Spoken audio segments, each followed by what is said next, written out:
we're back with another episode. This episode of The Face Off with Fleming and Fowler is sponsored by MyApothecary.com. My Apothecary is the premier online destination for hemp-derived CBD that will help you curate a wealthy lifestyle.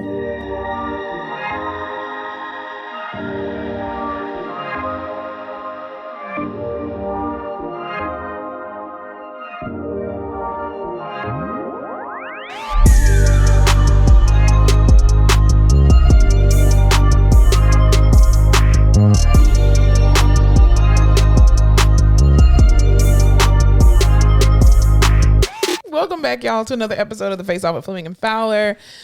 Glad you guys are back for another one. How was your week? My week was more positive than negative. Oh, that's a good thing. Do you ever realize that you were in like a shit mood for a long time, but you don't realize it till you're on the other side? No, I always realize it, and I'm happy to stay there sometimes. Okay, great. So wasn't necessarily in a shit mood, but was just in a very like down, negative-ish, icky space. Yeah. But everyone around me was also in a weird space, so it didn't feel weird until like this last weekend. I was just like, man, I was really fucking miserable for a hot second. Yeah. So I'm feeling better on the other end of that. Oh, that's good. I'm gonna keep racing towards the light. Please keep doing that. Yeah, Definitely. so I feel better. How was your week? My week was pretty good. It was a sad week for me. My student, his final day with me was on Friday, so now it's Your back. student has been doing all your fucking work. Absolutely, Yeah, for the past 8 weeks. So now I'm left back with the reality of knowing that now I have to do all of my own work. I have to carry my walker now. Welcome to the club. I don't even take my walker on the floor anymore. I know. I used to 9, and every time I don't, I always end up needing it. But I always tell my students, hey, this is your walker. You're responsible for it for the next 8 weeks. I'm just like, who can walk in the ICU? Truly, who needs this walker? No, nobody. Nobody needs to walk in the ICU. No, I'm kidding. But yeah, so it was a good week, but bittersweet. I'm gonna miss that kid. He was a really good student. I think he's gonna be a really amazing therapist. Why? Because he was 25% black. He was 50% black. Why? When it's your mom, is it less? Oh, is his mom His mom's black. black? Yeah. My math must have been off. I was gonna say it's just the opposite of you. He's 25 to 50%. 25 to 50%. So he's max to modest. For whiteness. You are a nut. But yeah, so shouts out to Ryan. You know, all the blessings, good blessings to you on your career endeavor. Yeah, go out there and do something. That's right. All right, so let's go ahead and get into it. We're going to be talking about a lot of different things and stuff in social media, some politics stuff. In the Rehab Corner, we're going to be talking about diversity and inclusion in the workplace, especially when it comes to specifically rehab. A couple days ago, the Senate actually passed President Biden's $1.9 trillion COVID relief bill. For all you poors, that means more stimulus money. Yes. We're very excited. I don't know if I'll be getting anything because they were Get like, it? You're rich. no, I'm not rich. I'm rich in houses and lands. Hallelujah. My father's rich as houses and lands. I'm wealthy. Anyway, but they put a cap on it and was like, hey, if you make this much money, you ain't getting nothing. Money for the poors. Money for the poors. But they added dependents on there now too. So college students and dependents, they added them. So now they can get a stimulus check, which is great. Oh, that's good. Yeah, I'm broke as shit, so I should still be getting a stimulus check. Well, I mean, are you a dependent? No, you're not a dependent, are you? No. Okay. I'm an independent woman. Oh, okay. Awesome. Independence is All overrated. the women independent. Throw your hands up at me. Listen, if my mother moved to Texas, I would absolutely move into her house. I would sell mine and go move No, into her. I am very dependent on my mother, but in the eyes of the government, it's just me, myself, and I. You just claim Another yourself? Well, Beyonce that's song. cool. That's definitely very cool. Yeah, so this was it's not as big as the first stimulus package, correct? No, because they gave what's his name? 45 gave the $600. This is now, they were supposed to make it a $2,000, or the Democrats were fighting for a $2,000 one, but he only gave them $600. So this $1,400 one is making up from the other $600 to equal $2,000, which is so ghetto. But because they have the money to keep giving people checks every month, but whatever. Neither here nor there. Supposedly, if you take out all the other money that's going to other programs, because there's a bunch of stuff built into the stimulus package, if you just took the money they are using and made it only for stimulus for relief, well, you could give everyone like a couple grand. Yeah, I agree. I absolutely agree. So I'm like, let's just do that. We'll figure out the education. We'll figure out the minimum wage. That too will come. Yeah, but the thing that did not include in there was the student loan stuff. Yeah. So Joe Biden, I'm kind of getting upset now, brother. I done gave you my vote, and well, I told you I was looking at my student loan repayment stuff, and they were like, "Why do you look at that?" It was because Why would you depress yourself? Like, I don't look at that thing. Listen, I'm like, wow, I don't know why I've been so depressed recently. That's Sally Mae's dick. That ain't got nothing to do with me. A lot of things are coming into perspective. But it was like, you can either bust your ass, live poor as shit, and pay off your loans in the next 10 years, or you can have a very small loan payment and pay the shit off in 20 years, and we may even forgive some of it. And I was You're never going to pay it off, though. But I was like, so why am I going to bust my ass to try to pay the shit off? Exactly. Just pay the minimum and call it a day. Yeah. Like, that's like Sally Mae, that's not my business. That's your business. You made it a bad investment. Actually, you made a good investment, partially. Because, yes, I finished school, but I should be praised because I finished school. So you should just let me have free education. Mine are all government loans. So I'm just like, listen, Joe Biden. Exactly. At Joe Biden. You took on my debt. You knew you knew what you were getting yourself into when you swore that oath. You're the one who tried to make all these jobs, must have a bachelor's degree or a master's or a doctorate. I got to go to school. I ain't got money like that. So how are you going to raise the minimum wage for quote unquote unskilled workers, right? And you have a very skilled worker right here who accrued a lot of debt to be so skilled. And you're just gonna let my loans fucking sit there? Yeah, you're just like, nah, bitch, you can make some money. It's like, no, but I have to pay all the people back that I borrowed from in school. Like that's not how that works. So yeah, so we'll see what happens. But I'm glad they did put the minimum wage portion in there to raise minimum wage to $15 an hour, because again, the cost of living keeps going up, but they have still not adjusted the pay scale, and it's ridiculous. Like, I think there's some stuff for education in there too to get the schools back up and running. I mean, what over here we're team. Well, ouch. If they don't have, so you know how public schools get paid when kids show up. That's why they take attendance specifically at certain times so they can have the most people there. So it's just like financial aid, like you have to come to school in order to get your loan money. Because they've been trying to finagle all these things, like, oh, you just have to sign on to your computer online once, or like, oh, and I think they're having a lot of issues with that, so the reimbursement rate's not the same, and schools aren't getting paid like they were before, and if kids aren't in school, they're not getting the funding. Well, that should be an understanding thing. I mean, it's the fucking government. That should be an understanding that, hey, the kids can't come to school because they can all die from COVID. Yeah, I don't think it is though. So like, funding wise, they're not getting what they were getting before because there's not kids physically in school, so you don't need the lunches and shit like that, but some schools still are doing lunches because whatever. I think in that bill there's something about teacher wages that they're trying to raise. Like in this package, it's the money for teacher wages, but that money wouldn't be dispersed until like 10 years from now. There's a lot of wonky stuff in the bill. Stupid. Because those bills are sometimes like 500 pages. You're like, let's just read the front and the back. I'm not going to try to understand the government right now. I'm just saying there was a lot of shit packed in there. But most importantly was the money that's coming into my bank account. But also, you're trying to tell me that they're not only giving income tax returns right now, but they're also giving stimulus money? Yes, because the stimulus money is totally separate. I know, but that just seems like a fuck ton of money. That could all be... I feel like if we have that kind of money, we also have the kind of money to just erase student loan debt. You do. Look how many, first of all, even look at the amount of money that they set aside for education. That's specifically for education every single year, where students who do not apply for these different grants and they don't apply for these scholarships, you just got free money rolling around. All that free money could literally wipe out everybody's debt. That's why I wish I was a coder, because I would literally hack into Sally Mae and clear everybody's fucking money. I really would. Where is Ed Snowden? That's what I'm saying. We need somebody to come in and, erase all this stuff. It's stupid. Really?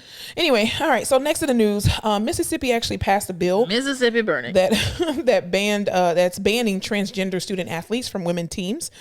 And their legislation on Wednesday, the state house voted from 81 to 28 to pass the Mississippi Fairness Act after it had already passed in the state Senate last month on a 34-9 tally, and now the bill will just need to be signed by the Mississippi governor, Tate Reeves. So, and actually, as of last month, 25 other states were considering.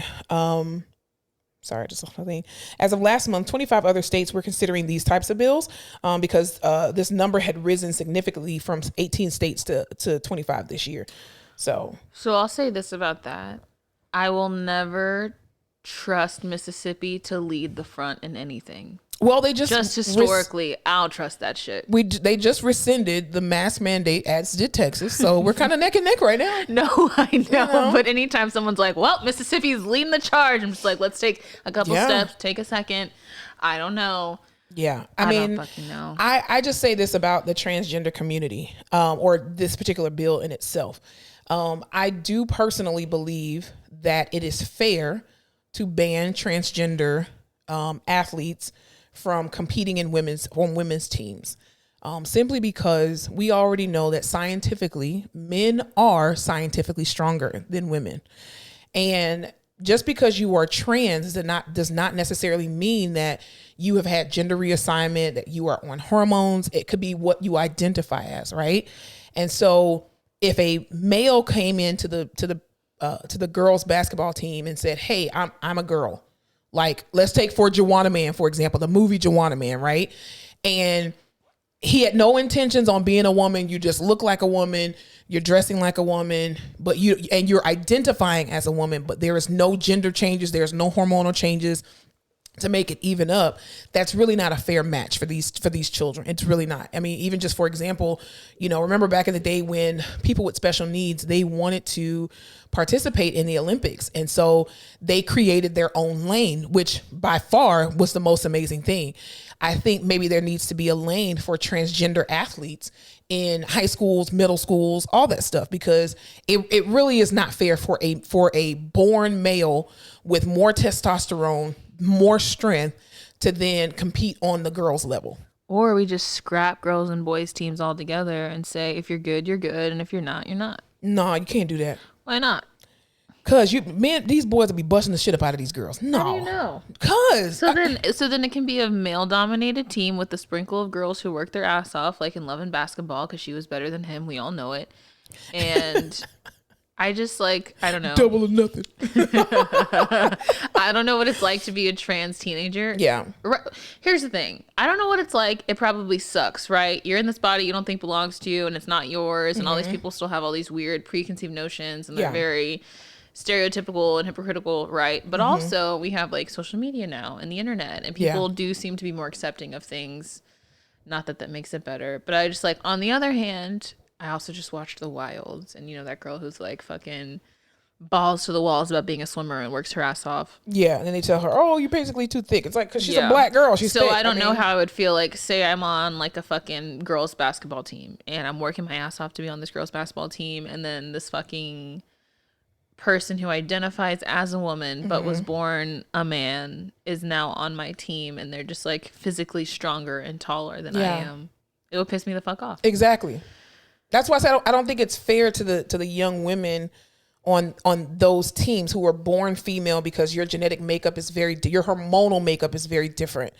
Obviously, women, we all have testosterone, obviously, but not at the levels of men. That's why men have way more testosterone than we do, and we got way more estrogen than they do. And so I think it just, because even too, I remember a couple years ago, there was this one track runner. I mean, she was born a man, and she was beating the shit out of everybody in high school. And these people were just this is not fair. That's you have one of the kids in the football team who's 7 foot tall, fucking 500 pounds, and you talking about he's 12? Bitch, please. You need to be with the adults. But that's just so ostracizing. You find, say, we always do. Ow.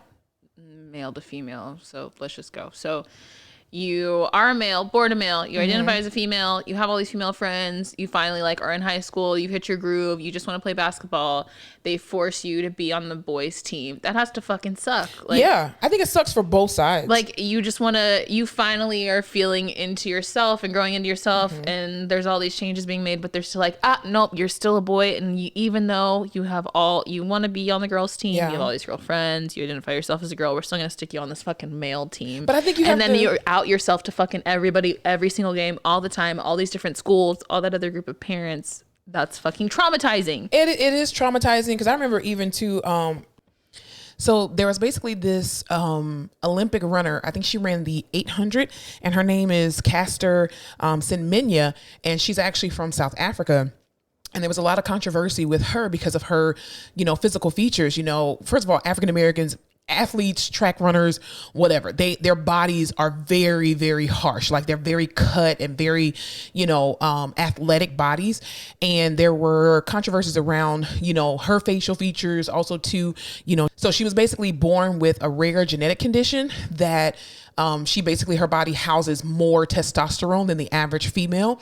And so they basically wanted her to take hormone replacement therapy to be able to compete with women because she kept winning. And they were just like, well, this is an unfair advantage. And she's like, well, listen, I'm a woman. Like, I'm born a woman. Like, I have genitalia of a woman. I'm born a woman. You know, I can't help the fact that I have this genetic condition. And they literally wanted to put her on hormone replacement therapy and, you know, try to not ban her from the Olympics, but basically make, unless you do this, then you can't compete in the Olympics. You know what I mean? I don't know the answer. I don't know the answer to, but I'm just like, I can see it from both sides. Yeah. If I was transgender, I'd be like, fuck y'all. I'm just trying to get it and play my sport. But then if I was the athlete, the female born athlete, I'd be like, this shit is not fucking fair. Yeah, especially if they're like fucking towering over you doing some shit. And dominating the shit out of you. Like that's, and that's, dude, and I think too, the more inclusive we become, the harder the shit is. The more it's actually kind of isolating. That's why I'm like, my suggestion would be just like fucking go genderless and just, you're either good or you're not, but then we're going to be back where we were in the fucking 1940s when girls can't do shit. Exactly. Because they would never make the team. But I think also too, kind of piggybacking off of that, I lost my thought. Shit. Piggyback off of that. Gender reassignment surgeries. No. Just having a lane of their own. I think a league of their own. I don't think that there are enough transgender, and I don't know the research to know about it to know enough to say it, but I haven't heard of the numbers of transgender middle school and high schoolers to be able to create a league of their own. But that's fucked up to me too, because like, say I'm fucking amazing at volleyball. You're gonna put me in this fucking whack ass transgender volleyball league where they just put everyone who happens to be transgender in a league together, when I could be in the regular volleyball league kicking ass and doing what I want and getting scholarships and shit, because they barely even recognize like the WNBA for shit. Well, that's very true. So it's gonna take forever. So that pissed me off too. But they recognize special needs because it's like, oh, you can't be mean to people who have special needs. But special needs is like genderless, colorless, ethnicless. Ethnicless? Yes. Interesting. You heard what I said. Interesting with my chest. word. Also, that's a GRE word. Maybe you've never heard of it, but no. So it's like, you know, it's different. Yeah, I think that's a tough situation. I would not want to be on any board that's hell no approving or denying anything. Especially if you have kids, because like if you have a kid who is transgender, you're biased. If you have a kid who's not but is in a sport, you're biased. It's so hard. But I think you have to understand the science behind it too. That you know it's unfair on both sides. Let's just say that it's just unfair on both sides. That's like people who are transgender could potentially be like, I know it is not the same, but like how black people were segregated against for so long, transgender people, right? Yeah. But you could say the same thing about people with special needs. I know. This sucks. I hate this so much. I don't know. There's no right answer to it. But again, I will not stand behind Mississippi on anything. Mississippi burning. Just historically. Mississippi burning. Mississippi is pretty amazing. And I'm being sarcastic when I say that. Anyway, so piggybacking. They have a good mud pie though. Mud pie? What's a mud pie? You never had Mississippi mud pie? No. I really want some moon pies. I was looking for that at Costco today, but I didn't find it. Put that shit in the microwave. A mud pie. What is it? Just chocolate? Yeah. Oh, okay. I figured. Well, piggybacking off of transgender children, high school and middle schoolers, Missouri, Kansas, their legislation actually proposed an anti-transgender bill that would make it illegal for doctors to perform gender reassignment services to people under 18. And the LGBTQ community, their advocates definitely fought back and they don't agree with it. I personally think of it this way. We are in a society where the age of legal consent is 18, right? You can't get married unless you're 18 or unless your parents, you get your parents' consent. You can't get a tattoo until you're 18. You can't drink until you're 21. You can't even join the military until you're 18. Buy a lottery ticket. Exactly. To participate in a survey. Are you 18 years older? And to allow a child who is not of the age of consent to make that decision or to have that. Why is that the age? Do you know? 18? I have no clue. I don't know what the history is behind that because because you're out of high school, I guess. Wasn't it France that just made the age of consent 15? 15 or 16. Yeah. I wonder if it's because too many kids in high school were buying alcohol, so they're like, let's just cap it at 18 or no, that's the alcohol 21. age. Yeah. I don't know who created the age of consent. or made that, or you're an adult at the age of 18, even legally. Like you commit a crime under 17, depending on what your crime is, like you're not going to be tried as an adult. But I think it's very, I think that that's okay to not allow kids to do gender reassignment, to make sure that they know that this is what you want to do. Like, let's get some maturity about you. And at 11, for you to make that decision, that's a bit much. And then you could potentially regret it. It's kind of the same thing that Lil Boosie said, but Lil Boosie said it way harsher. Put your pussy on live, I'm gonna give you $1,000. You know, like you can't say it like that. That's what you agree with, huh? No, don't put your pussy on live for $1,000. But no, I just agree that maybe children who want to be transgender, as far as the reassignment surgery, you can be transgendered and dress, you know, identify as a woman or identify as a man, change your hair, change everything about you physically on the outside, except for your genitals. I think that should not be allowed until you're 18. I kind of agree with that. What are your thoughts? I'm not having kids, is my thought. That's rough. I am not transgender. To my knowledge, I do not know anybody personally that is transgender or identifies as transgender. I went to high school with one. So I don't know. Like my initial reaction is like, no, like I don't think anyone under 18 needs to have this fucking life-altering surgery. Mm-hmm. I also don't know how it feels to grow up every day not wanting to be in the body you're in. That seems like a very fucking hard thing to do. High school is already hard enough. Yeah. Right? Like I remember being in high school thinking like, I'm not skinny enough, I'm not pretty enough, I'm not this, I'm not that. But like nothing to the scale of I wish I was in a different fucking body or treated differently or people saw me completely differently than I am now. Yeah. And I'm just blocked by this fucking schlong in between my legs or by these tits that are growing rapidly. But I think maybe too the bill has something to do with the maturity of your body as well too, because kids having major surgeries, that's not too hot to trot, right? But then when you become 18 years old, even to like, you know, I remember when I was in like middle school and they used to be like, oh, don't get pregnant, stay away from boys, you know, what is it saying? Books bring boys, but boys bring babies. What the fuck ever? What was it? What the fuck? No, there was a saying that books before boys because boys bring babies, right? And so there was this saying that was kind of going around when people used, and they were saying too that childbirth at the age of 16, like your body is still not completely developed, and even at 18, it's a little bit more developed, but it's still not fully developed until you're like 21, right? So I think maybe too, from a medical standpoint, you know, children, if you're 14 years old and you're getting your penis removed, it got dark real fast. You're getting your penis removed at 14, like your body's not even finished growing yet. You know what I mean? Like, yeah, but if people can have kids at 14, that's true. Then why shouldn't I be able to fucking make a choice that only affects me? Yeah. I think I want to say, my personal opinion is that I agree with making the age of doing that at 18 because of the medical side of it. Maybe because your body is not fully developed to undergo such a life-altering, you know, personally, I wouldn't trust anything I did before 18. Even till I would say till 22. I wouldn't trust, 25. So last year. Yeah. Well, yeah, that's pretty accurate. I would not trust anything that's why I don't have tattoos. That's why, because I'm like, I don't trust my fucking self for 10 minutes. And I'm not everyone, and I wouldn't project myself onto anyone. That shit's hard. I would assume if you had the money to get that surgery done at a young age, what would insurance look like? I mean, insurance like, I'm assuming you have parents that are like fucking supporting you and riding and dying for you. Yeah. And I would assume your parents wouldn't just throw you into shit, but I don't know. I feel like I did crazy shit as a teenager just because you wanted it right then and right now. And not that people who get gender reassignment surgery regret it at all. I don't think that's necessarily accurate, but I think just even having the maturity level, like going through the counseling part, because even too, like when you go to get an abortion, right? Like the abortion clinics, make you think about that. They make you think about it. Like you have to go through a counseling kind of situation, even though it's like it can only be 20 minutes or whatever, but they still ask you the hard questions. Well, you can't get it that day, can you? Now, can you? Remember how you had to go in and get a consult for an abortion, and you'd have to come back in a week to actually get the procedure? I don't know, because at the time, some of my old friends were getting abortions. when abortions were popping off like that? When abortions were popping off back in the early 2000s, late 99s, 1990s, they were, people were just going in and like, fuck this baby, get it out.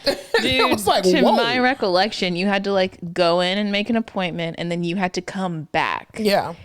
And you had, you know what I mean? They made you like think about that shit. We're also 10 years apart. So I think there were some policy changes in between you and me. Yeah. But yeah, they make you think about it because they want to deter you from doing it. But yeah, I just say this. I'm not against transgender at all, like any transgender person at all. I am actually for do what you want to do what you feel is right for you. But for kids under 18, from a medical standpoint, I just want to know a little bit more research about it. That this is like, even though having a child at 14 and 13 is not, praised and celebrated, right? Because your body is still maturing. As a woman, your body is already prepared for childbirth, right? When you were even born, you're born with all the eggs that you're going to ever have in your body. You know what I mean? So to that degree, yes, it is, your body is still not prepared for it. But I think on a larger scale, going through, having a penis removed and having it turn into a vagina, then you have to restructure your bladder and all that. You know what I'm saying? Taking off your boobs, that's simple. I mean, that's a simple chop. That's a simple surgery. Anybody can do that. Anybody can do that. But I think, turning a penis into a vagina or turning a vagina into a penis, like that's a bit much for a 14 or 13 or even 17-year-old. I think you're correct. I just think when you're in it, you're just like, I want to start my life as me. I'm stuck in this body. You're stuck in this body. Yeah. When you're 16, that's your whole, you've been in the world for 16 years. That's all you know. That's your whole life. Even now, I'm only 25 and I'm like, this shit fucking sucks. Ma'am, 25. You're 26. Oh shit. Thanks. I have dementia. But you're just thinking like, all these people know me as one thing. I don't want to be that thing. You don't realize even if you get gender reassigned at 20, like you have your whole life to be this other person. Yeah. Because there are some people, honestly, who remembers you when you're 16? I mean, even some people too who are gay at one point in their life, and then they're like, nah, I tried the gay thing for like 10, 15 years. I ain't gay no more. I'm not gay no more. I am delivered. I'm not making fun of that. I'm just making fun of the actual person that did that. Andrew, wasn't it Andrew Caldwell? But yeah, I think everybody has that right to choose. And even too, like, can you undo gender reassignment surgery? I'm sure it's a fucking bitch, but you can. Yeah. Right? If you can get a penile implant. But penile implant is already something there. Yeah, that's true. I think it is easier to take things away than it is to make something. Yeah, I right? agree. But I think it's harder to make a vagina than it is to be reassigned and to make you a penis. I would think it's harder to make a penis. When you go from female to male, I think they just like nip and tuck you and the tip of your penis becomes your clitoris. But what do they do with the labia? Do they make that into like the shaft or something? Don't know. But I think it's easier to go from male to female than it is to go from female to male. I wish I would have paid attention more on that episode of Grey's Anatomy where I feel like Catherine was doing that, and she was making this woman. Did she make the woman a penis or a vagina? It was one of them that she did. Anyway, I don't know the answer to that. No, there's no right answer. I'm just saying, I don't know. I don't have kids. I'm not around kids anymore. I just know fucking teenager. Being a teenager is hard. It is. I just feel like you should not make any lifelong decisions when you're a teenager. No, other than having a baby. I mean, also my big three are mutable, so I'm always changing. So I would never fucking decide on something and keep it. Yeah. That's sad. I mean, good luck to anyone out there going through it. I'm praying for tell us what y'all think in the comments. That shit's fucking hard. Tell us what y'all think in the comments. We want to hear your opinions. Like, we're not saying one is right or the other. We're just literally just stating our opinions of what we feel like. If it's a good thing is to allow kids to gender reassign when they're under 18, or should you make the age of consent for that at least 18 years old? So we want to hear your thoughts and your comments. Who would have thought like 30 years ago these are the conversations people would be having? Very true. It was probably like a far off because dream. They're putting it into legislation now. That's why we're having to have these conversations, because now they're making it laws and bills and passing it, and because once you pass a bill, then insurance has to get on board, then you have doctors that have to get on board with, what I mean? So it's a lot of different moving parts. What's crazier to think is like 80 years ago it was this type of discussion, but it was like, should we let these black men marry our white women? Very true. Should we even teach these niggas how to read? Oh, you done fucked up now, massa. They're like, just think, in 100 years, it could really go south. They could rise up. Yeah, they could rise up against us. They're never going to learn how to read. And some fucking motherfuckers in the corner just like, just give them a book. Yeah, they're They'll be never fine. going to read. They'll never be smart enough to figure it out. Hit my black ass go with 4 degrees. You fucked up now, bitches. Oh, I hate this country. Yeah, it's crazy. So, in the news also too, Cedric the Entertainer kind of got a little backlash. I don't think it's a whole lot, a little backlash because he made comments about Bill Cosby. And as we know, Bill Cosby is a comedian. No one stays as prevalent as Bill Cosby. He's always coming up. Well, because I think his relevance is still relevant. Like, it's still palpable. I mean, he's huge. It would be like Santa Claus being a rapist. Exactly. And you're like, what the hell is Santa Claus? Yeah. You know? Everyone knows Santa Claus. Exactly. So Cedric the Entertainer basically said that, he was giving props and saying that we need to give Cosby, credit for his contribution to Black culture. And he said, quote, he taught us to know our worth in this business. He showed us how to give back to our communities and institutions.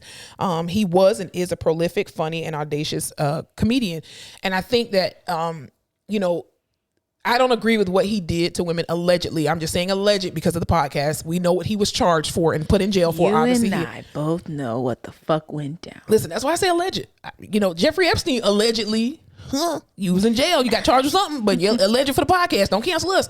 But I think even too, for Bill Cosby to come on and be a comedian, very early on, and then to have this Black family on TV, prime time, of being a lawyer and a doctor and having their kids that had home training, morals, respect for their elders, and then to have a spinoff of A Different World. Like, I honestly don't feel like the African American community would have embraced HBCUs to the degree that they do now if it had not been for Bill Cosby spinning off of Denise and having her go to Hillman College. Oh, he brought the middle class Black family to white America. Absolutely. And was like, we are out here. Yeah. This is what we look like. There's not fucking crazy shit going on in our house that's any different from your house. Yeah. We're a normal family just like you. Me and my wife are both educated. Yeah. And we're Black and we can be. And we can still have Black issues, but like, fucking have a nice house. Yeah, and take care of our children. And if it had not when been did for the Cosby him, Show come out? I think it was 1991. What a weird time. I want to say 1991 for us to have to be like, hey, there's Black people with money and degrees. And because even look at Family Matters. Carl Winslow was a police officer. I don't know what the hell Harriet did. Maybe she was a stay-at-home mom. I don't know. She never had no job. Anyway, and then even too for Fresh Prince, for Vivian to be 84 is when it came out. 84. Damn, I said 91. Jesus. Okay then. But why I remember every episode? That's weird. I was born in 84. Anywho. Because they played reruns every fucking night. That's very true. But it felt like it was something brand new. Like, oh my God, I've never seen it before. But even with Fresh Prince, Aunt Viv, she was a professor. And then, Uncle Phil obviously was a judge. So, I mean, that definitely helped set the precedence for a lot of these different Black shows. And I mean, as horrible of the things that he's been alleged to do and charged and in jail for or in prison for, you literally cannot erase what he's given to Black people. Like, you can't. I stand by what I always say, which is people are multifaceted. You can be a horrible person and do great things. Oh, absolutely. And you can be a great person and do horrible things. Yeah. And he did a lot for the Black community. Also, the Cosby Show was not just him. It was a lot of him. And it's not fair that they canceled it and these other people cannot, profit off that and be seen. And their characters were very palpable. Yeah, all of that. Everyone can relate to everything on that show. Yeah. Or to some fucking Rudy. Come on. Even Vanessa. Daddy, I love him. I mean, come on. So it's hard. It's so hard now. Listen, I don't know. I still watch The Cosby Show. You will not stop me from watching The Cosby Show. You will not stop me from watching A Different World, period. And even the other show that he spinned off with him and Felicia Rashad after The Cosby Show got canceled, it was called Just Cosby. I will still watch that. But I'm like, everyone's entitled to their opinion, right? Like, I don't think you'll catch me at a fucking Bill Cosby rally. No, I won't go that far. I'm not gonna buy like a support Bill Cosby shirt. Free Bill. No, we ain't doing that over here. But like, I rocked with Lil Bill. Yeah, Little Bill was awesome. I fucked with Lil Bill. He taught me a lot. I love The Cosby Show. Yeah. Had a crush on fucking Theo for a hot minute. That show was so funny. Every night on Nick at Night. Yeah, Theo was super handsome. I still talk positively about What did I just say? I don't know. Did you have a stroke? What was that? So. Jeez. Positively? Is that what you were trying to say? Positively about the Cosby Show. I have fond memories of the Cosby Show. I think you can't. It would be disrespectful to have a conversation about Bill Cosby and negate the fact that he has allegedly done horrible things. Yeah, you can't completely erase it. You can have a conversation where you're like, hey, this person did all these very beneficial things, but also he's been accused of this. Absolutely. I mean, it's just like with R. Kelly. I mean, he's an amazing. R. Kelly, I Believe I Can Fly, banger. But still, raping and fucking being a pedophile. That's horrible. And human trafficking, and not so great. And I'm still gonna listen to his music. I'm not gonna purchase it, but if I wanted to purchase his music, but I know I got the old albums, girl. Oh, I got the CDs. You've already given him the money. That's what I'm saying. I got the CDs. There you go. Like Chocolate Factory, that's my favorite. I love that. I'll support a CD. TP2 spin. I will not support a stream for that, man. No, I'm not gonna stream it, but I'll definitely play the CDs. I already bought it. I'm not throwing my CDs away. That's good music. I mean, I ain't gonna be playing it at nobody baby shower and all the parties and stuff like that. But you just have to know the cultural context. It was a different time. It was also a time where like people weren't canceled. You didn't cancel people for shit, right? Yeah. And now we can and we do, and there's a cancel culture. So, I don't know. He did do a lot. He made black people palpable at a time. Palpable? What the fuck? Your words. Are you having a stroke? Palatable. Yeah. For white people. And as much as that sucks, like you shouldn't have to water something down or make it for a specific group just to make it popular in the culture. But at that time you did. Yeah. And white people still run shit. And once white people like something, it can grow and progress and become something. That's why we need white people to like hip hop and rap and shit. But they take it too far and then be like, oh, I can say the word nigger. no, little Billy, you can. But even speaking of that with regard to HBCUs in the news this week, LeBron James and Nike, LeBron James, they partnered with FAMU, Florida Agricultural Mechanical University. Whoop whoop, FAMU, goddamn you. That's my alma mater. Rattlers. Nobody says go Rattlers though. I hate you so much. So anyway, Nike has partnered with LeBron James. That's the whitest. Yeah, you definitely went to PWI. They partnered with FAMU, and they signed a 6-year deal with Florida A&M University in Tallahassee, Florida.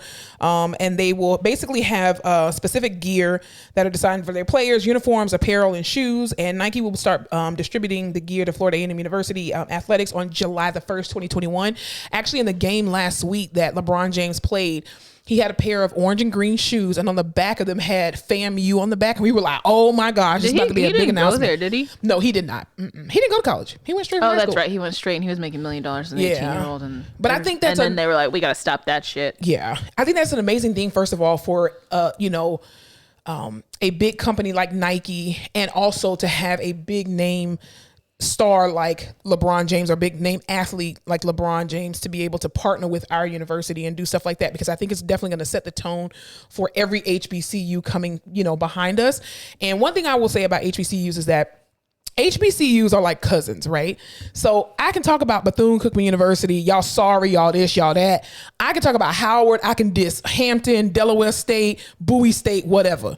As soon as a person from a PWI come in and try to say some shit, don't bother my cousin. Not only we can do that, but and I think too it's a win for Florida A&M University, for FAMU, but it is also a win for HBCUs at large, because that's going to set the precedence for everybody else kind of coming behind us and being able to score, partnerships like that with these big brand name companies, where, a lot of these PWIs, they already have contracts like that, but we don't have those, unfortunately. Like, we stuck with fucking Champion and shit. I mean, Champion is a great place. Dude, Champion's cool now. It used to not be fucking whack as hell. If you had Champion shoes in PE, you were a fake and a phony. Remember XJ900s, nope. LA Gears and all that? What the hell are you talking about? You don't know what XJ from Payless? I remember Fila. You don't remember XJ900s from Payless? XJ900. Yeah, they were sneakers from Payless. I would never be caught. Okay, you remember E-Tonics?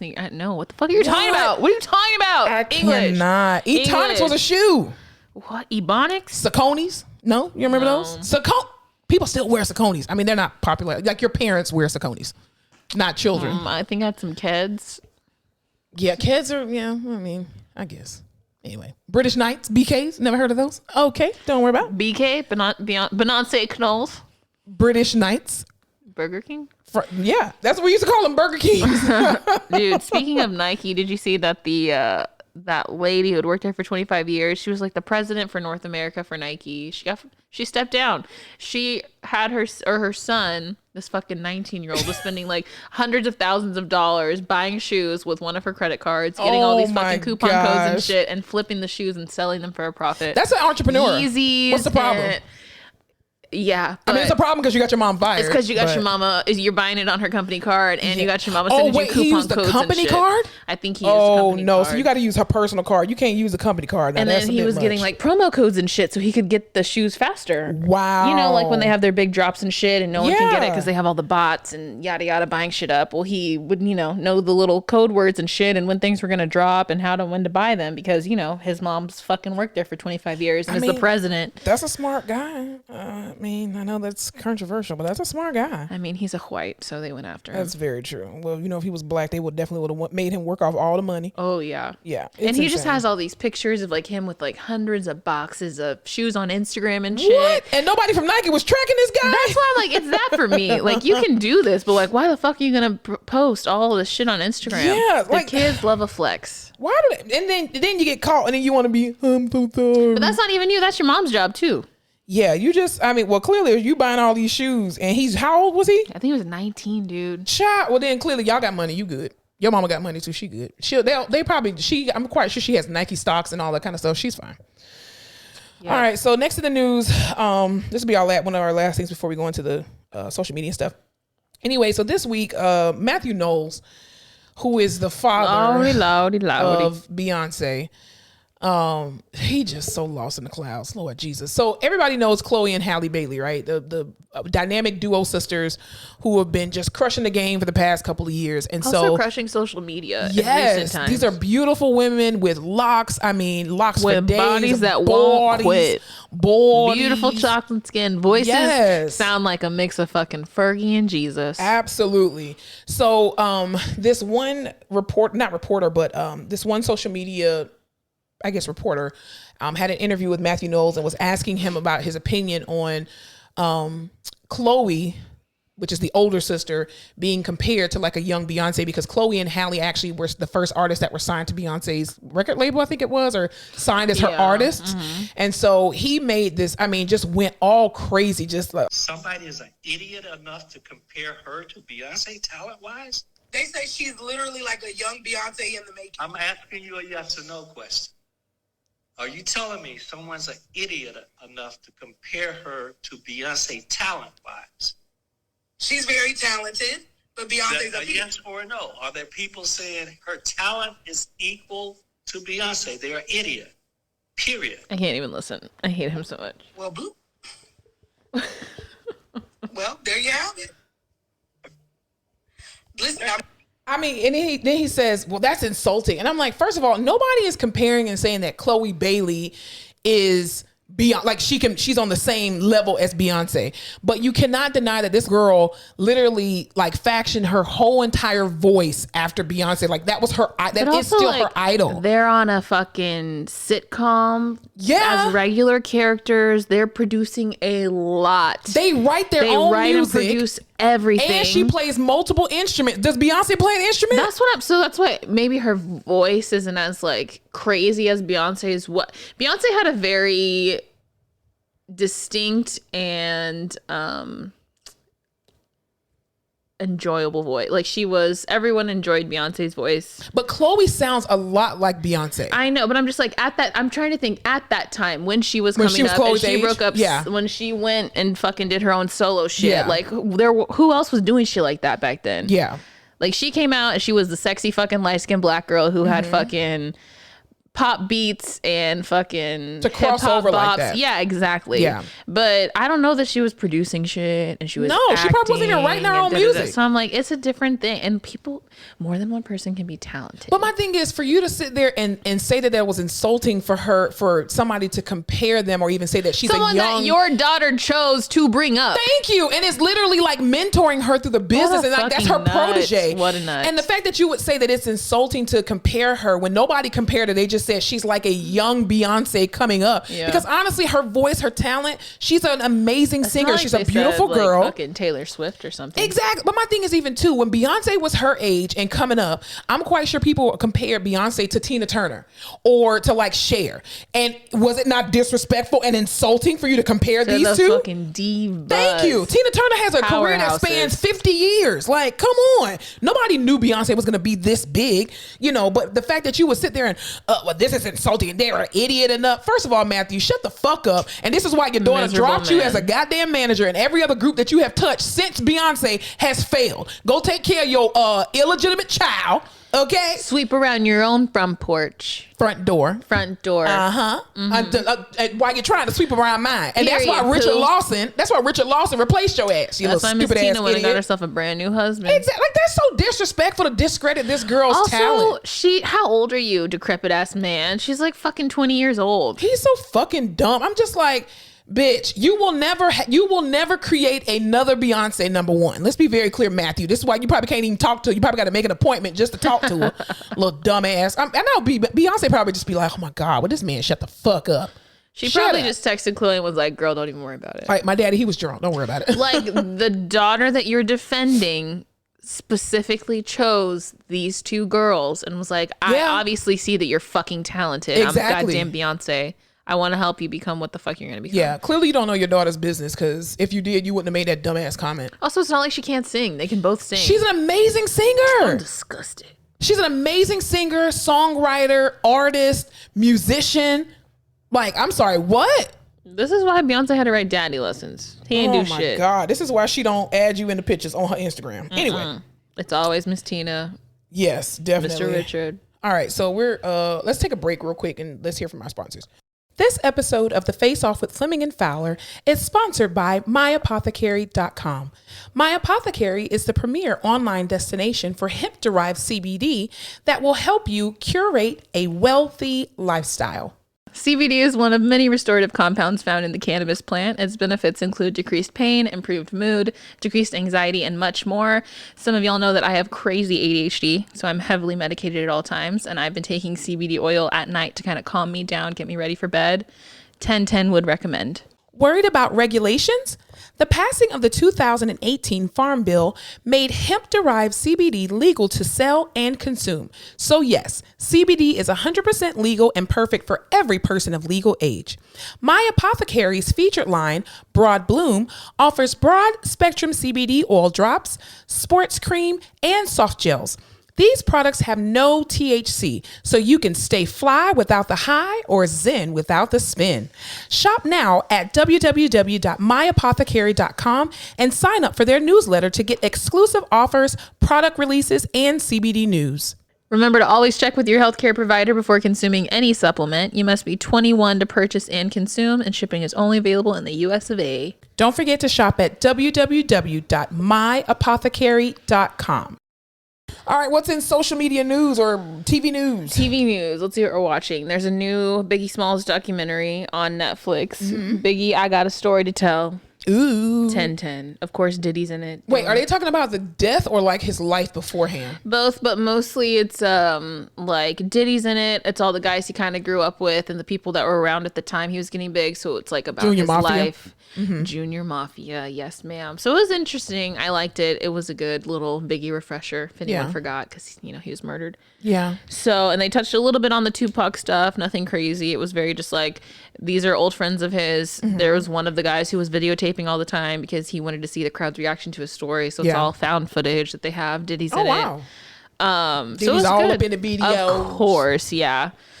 But it was good. I watched that. And The Irishman, that came out like in 2019. Long ass fucking movie about the mob. I need to watch it. I heard it was good. It's a Scorsese movie, but it's got Scorsese. Martin, my good friend Marty. It's got Pacino, Joe Pesci, Robert De Niro. And it's good. If you need like a long ass movie to watch, you have a couple hours to fill, and you like mob movies, 1010 would recommend. Cool beans. Yeah. Watch anything? I just saw the United States versus Billie Holiday yesterday, and I didn't even realize that was a thing. What? Like that she had that the United States came after her? Yeah. Yeah, no, I didn't know that either. I just knew that she was an amazing singer, and that she had she was addicted to drugs, or heroin specifically, and that she died at a very young age. She died at 44. Have you ever seen Clueless? Yeah. You know, when he's like, it's Billie Holiday. And she's like, I love him. Oh, God. I can't. That's what it makes me think. But yeah, so basically the premise of the movie is about her life and kind of her road to stardom. But it also talks about a lot of the trials and tribulations that she went through, you know, being addicted to drugs, and, you know, how the United States government, specifically because she wrote this song and kept singing this song called Strange Fruit, which is a Strange fruit hanging. Is that what you're referring to? Yes. That's definitely a Renaissance piece, and the government was very pissed off about it. It was almost like very reminiscent of like the Hunger Games, when President Snow didn't want people to have hope, because then would be like an uprising.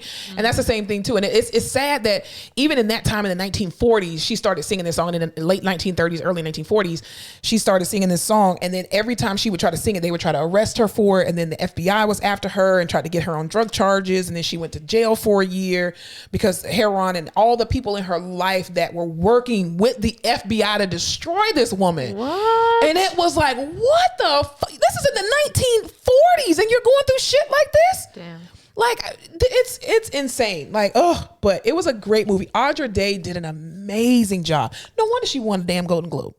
She did an amazing. The cast was beautiful. Like, This is a great Black History Month for actors. yeah, it really was. It definitely was. So it was really good. Did you watch saw Judas that. and the Black Messiah? No, I haven't yet. I don't know if I'm prepared to watch that right now.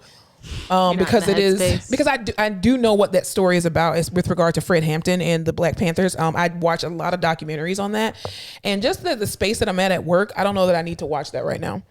Okay. Yeah, because it's very racially tensed at my job. It is. I love Daniel Kaluuya, so I'll probably be jumping into it soon. Yeah, I want to see it, but I think I need to.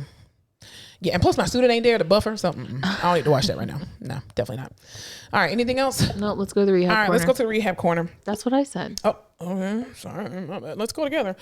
So what are we talking about in the rehab corner today? What aren't we talking about in the rehab corner? Oh goodness.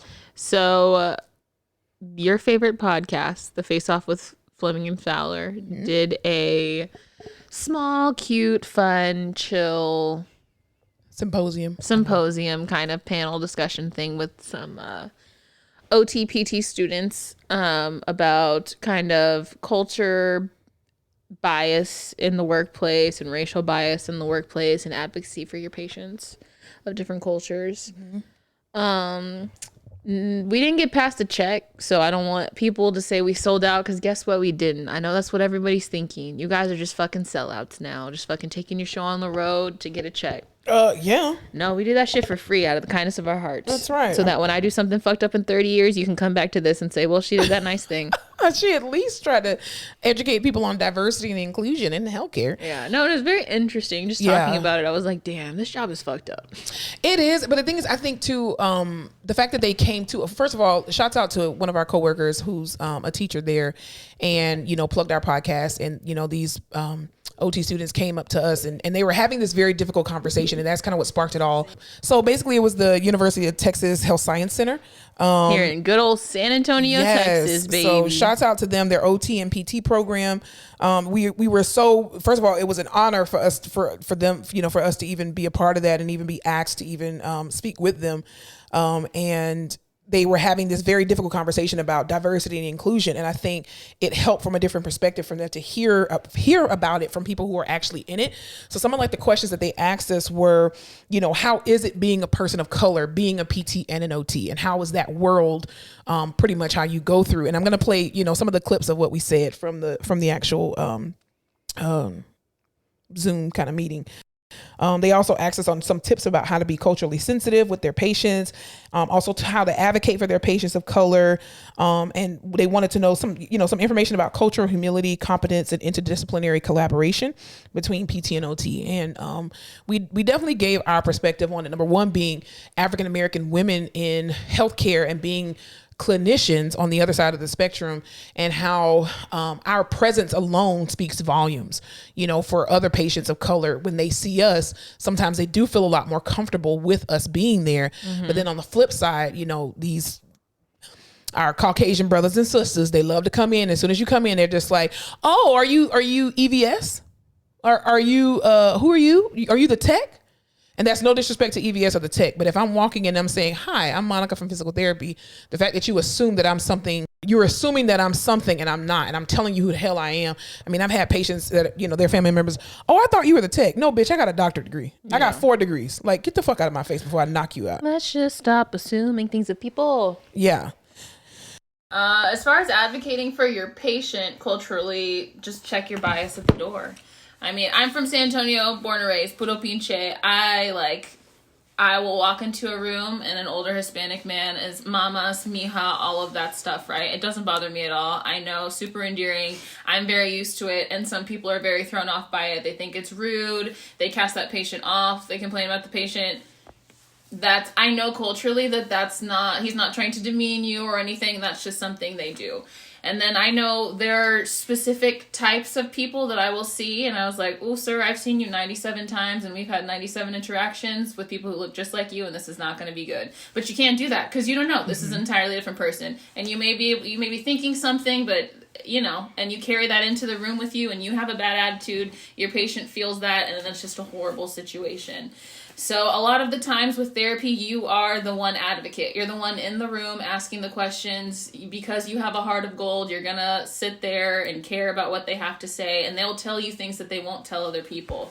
So then you have to take that on yourself to go and, try to communicate that to everyone else. And then in terms of tips for being around, I don't know, I guess professionally in a workspace, just be careful of gaslighting. I feel like when you're a person of color and you bring something up, it's very easy for people to say, well, they didn't mean it like that. Or, well, you're just making a big deal because X, Y, and Z. Or they didn't actually think that. Or da-da-da-da-da, which may be true, but your points are also valid. So just be careful in people making you feel crazy when you're not. And tone policing too, because there are a lot of different ethnicities that I know from just growing up, being around Hispanics. I'm Black, obviously. We can be very loud when we come together, right? And it's not an aggressive loud. It's just our voices raised. We're having a good time. We're talking, all that kind of stuff. And sometimes, too, people will tone police you and make you feel like you're the aggressor. I cannot tell you how many times I've been called the angry Black woman in a hospital or in a professional setting. The reality is that I am not aggressive. I am assertive.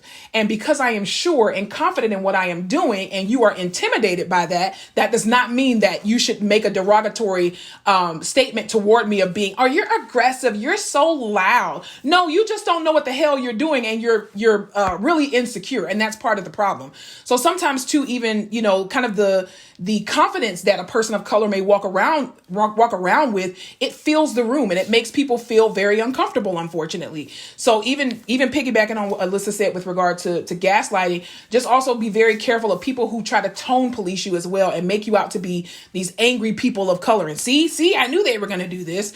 And also too, taking that into consideration with your patients, that if your patients challenge you, it's not necessarily because they don't trust you personally. They don't even know who you are. I mean, even you have to look at different experiments that were done, governmentally. Is that a word? Governmentally? That's not a word. That's not a word. But in the government, we'll just say that. Governmentally is not a word. Anyway, by the government. So even Tuskegee experiment, right? Like that's one of a very popular experiment that was done for over 40 years that ended in 1975, that they literally took 600 African-American men and gave them syphilis. So you can imagine African Americans, they don't come to the hospital. They don't come to the doctor for anything. Even Hispanics don't like to come to the doctor for anything. I mean, they have to dag near be dead in order to come. And it's really bad once they get there, because there is a huge distrust of physician and patient, and understanding that these people, the era in which they come in, it's like autonomy was not celebrated in certain eras and decades, right? It was, you do what the doctor tells you to do, and that's it. And nowadays we push for autonomy with our patients. You have the right to choose. You have the right to say yes and no. This is why we have DNRs in place. So respecting that person's culture and understanding that just because it's something different than what you are used to and what you were raised by does not make it wrong. And don't come in with it with your prejudging. Oh God, here go the black person. You know, they're going to be malingering and fake. And oh, Hispanic, they're going to act like this. Machismo and blah, blah, blah, blah, blah. You know, like check your bias at the door. Come in and look at this patient for face value, what they're actually here. Just look at them for the diagnosis. Don't look at them for the race that they are. Look at them as the diagnosis, and you do your differential diagnosis, your examination, prognosis, blah, blah, blah, and call it a day. Yeah, and it's not perfect. I slip up all the time, and it takes that one time for you to walk out, and then your patient, something happens, and you're like, ugh, I feel horrible. If I would have just taken the time, we could have seen that. I would have caught it, but I was just, because he was yelling at me the whole time, and I didn't want to deal with it. And now, we're here when we could have caught that before, and we wouldn't have this issue. So it makes you feel really bad. And I don't want anyone to feel bad, so. Right. So what are your thoughts on diversity and inclusion in the healthcare industry, or in PT and OT specifically? Ain't got none. Oh, okay. I'm just kidding. No, I think it's very hard at times to see a person of color that you can identify with, right? Being treated like shit in the hospital, or like the doctor comes in for 15 seconds and says all these things. And then, health literacy is just like not a thing for people of color. And I hate it. It's like financial literacy. Why would we teach you? Yeah. And so I just I hate, but I will always take the time to sit with my patients and be like, listen, did you understand what they just fucking said to you? Yeah. Do you have questions?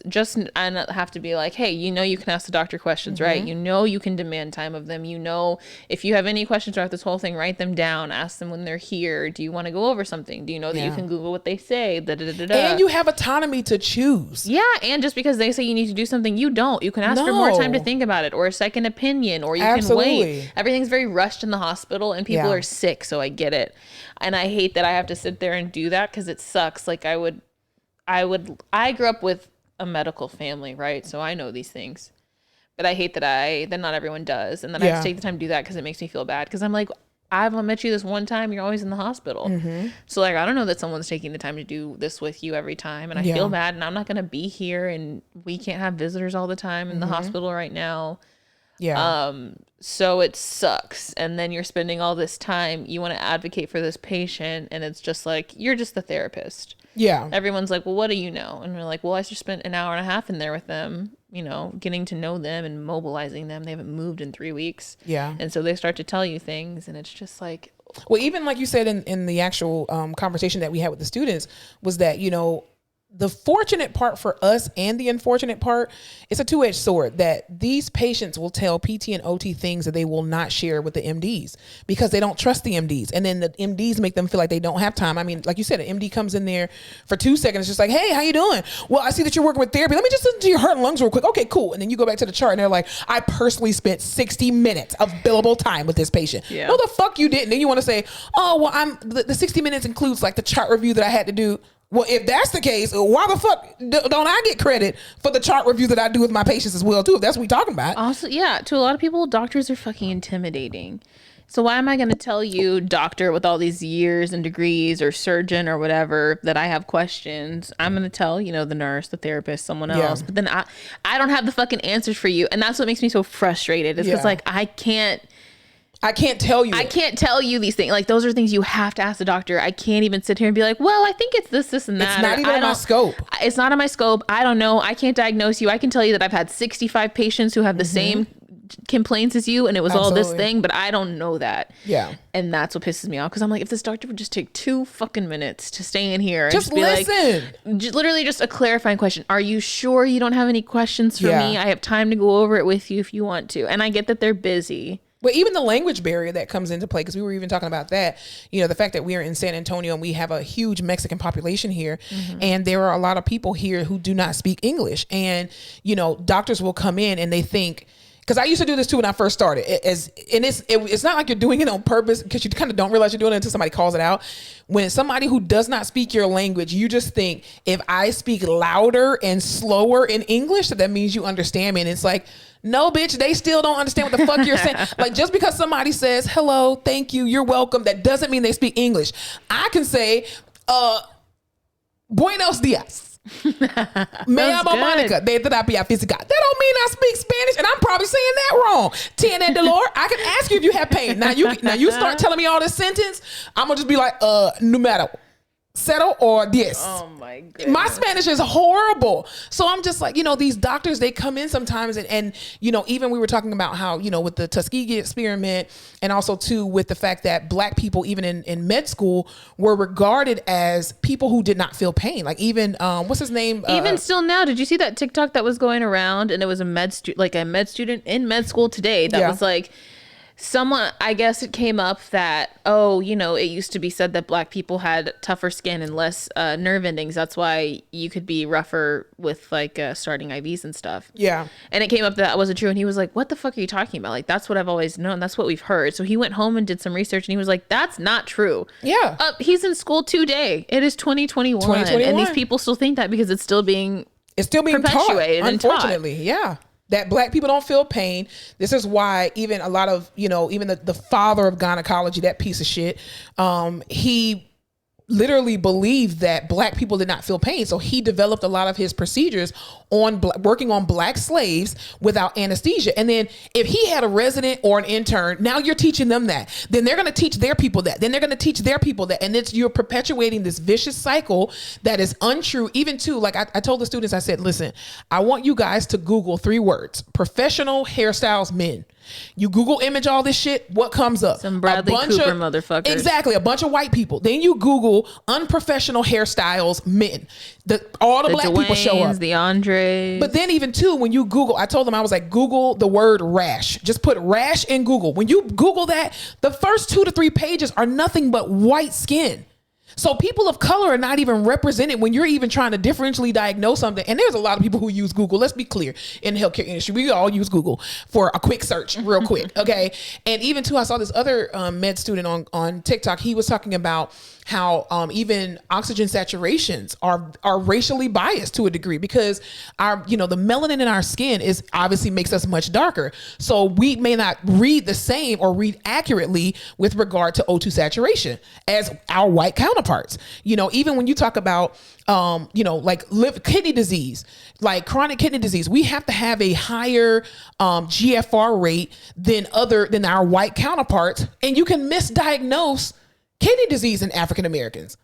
This is why we have such a high high level of kidney disease and people on dialysis, because you wait until people levels get super bad because you're like, oh, African Americans have a tendency to have this shit.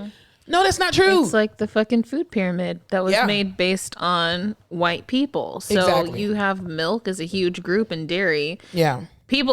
Asians, black people, Hispanic people cannot have milk in that capacity, right? A lot of us are lactose intolerant. It doesn't agree with us. So you have this entire fucking socially just like accepted and propagated, whitewashed, just like, this idea of what health is supposed to be, and it's all fucking geared towards white people. Yeah, because even today, which was insane that we had already planned to talk about this conversation or about this topic, and then this morning at 3-something in the morning, my best friend calls me and is like, hey, I gotta go to the ER, there's something wrong, blah blah blah. And I'm like, all right, let me know what the doctor say, blah blah blah.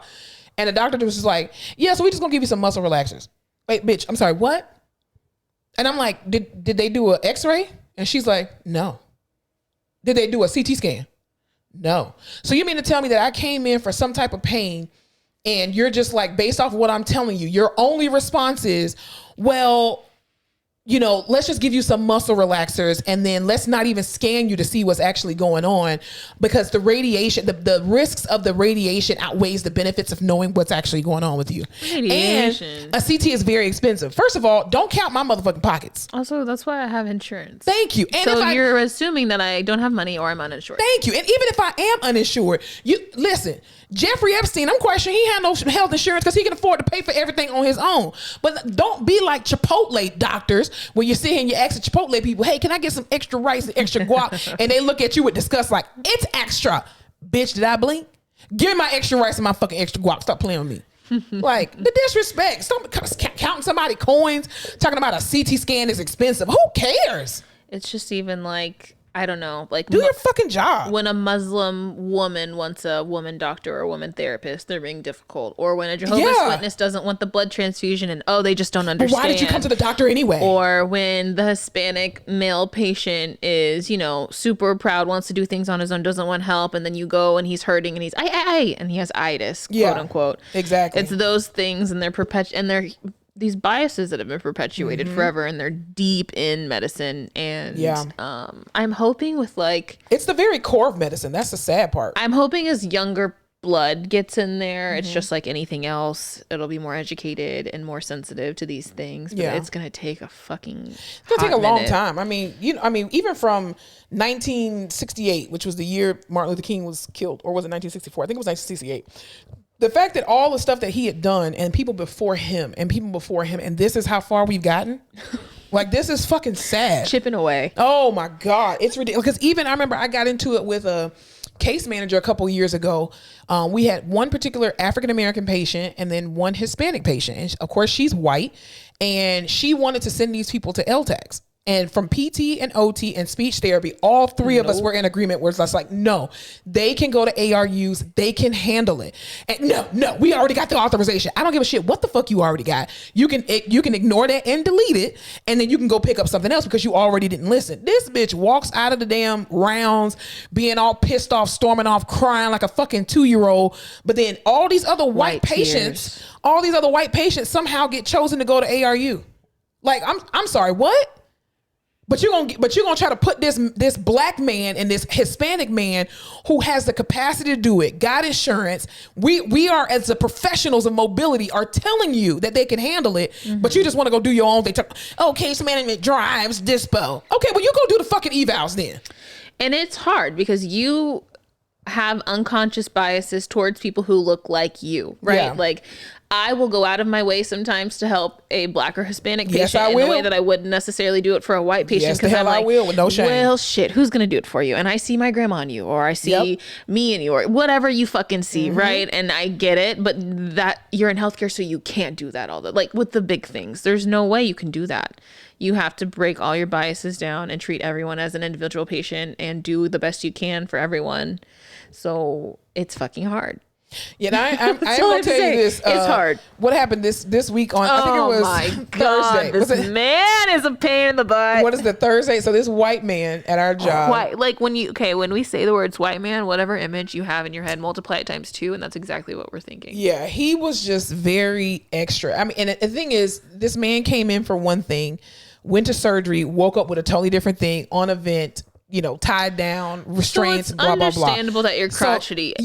But at a certain point, once we have one come to Jesus with you, you should get it and move on. All you get is one come to Jesus. That's all you're going to get. And so I got ready to go see him on Thursday. I'm trying to figure out where my student was. No, he was standing there.